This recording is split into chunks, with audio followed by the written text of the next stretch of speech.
British भारतात जे आर्थिक धोरण राबवित आहेत त्यातील चुका दाखवून त्यावर टीका करण्याचं धाडस करणारे महान अर्थशास्त्रज्ञ डॉक्टर बाबासाहेब आंबेडकर यांचा रुपयांची समस्या सांगणारा शोधप्रबंध नाकारला जातो, पण ते त्यातील निष्कर्ष न बदलता केवळ लिखाणाची पद्धत बदलून तोच प्रबंध लंडन विद्यापीठाला पुनःसादर करतात आणि तो मान्य करून नोव्हेंबर 1923 मध्ये त्यांना D.Sc. पदवी प्रदान केली जाते. तर लंडनमध्येच दुसरीकडे समांतर काळात अभ्यास करत असताना डॉक्टर बाबासाहेब आंबेडकर यांनी ग्रेझिन या संस्थेमध्ये बॅरिस्टर ही पदवी मिळवण्यासाठी प्रवेश घेतलेला होता आणि 28 जून 1922 रोजी ग्रेझिन संस्थेने त्यांना barrister and law bar and law ही कायद्याची उच्चतम पदवी प्रदान केली.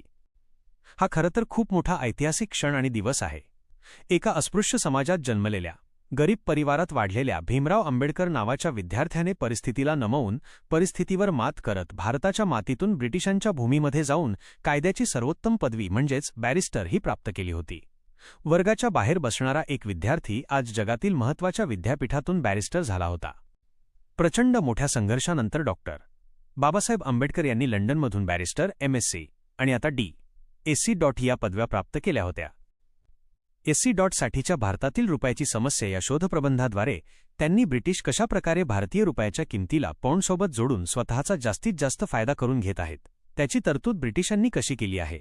ब्रिटिशांच्या या चातुर्यानेच भारतात आर्थिक समस्या उभी राहत असून यात ब्रिटिशांचे हित व भारताचे कसे नुकसान होत आहे हे डॉक्टर भीमराव आंबेडकरांनी संशोधनाद्वारे मांडले. हा शोधनिबंध 1923 साली पुस्तकरूपाने प्रकाशित झाला. भारतातील रुपयाच्या समस्येवरती भाष्य करणारे जागतिक पातळीवर मान्यता मिळालेले हे पहिले संशोधनात्मक पुस्तक होय. दरम्यानच्या काळामध्ये भारतात ब्रिटिशांनी भारत सोडून जावा आणि भारतीयांच्या हाती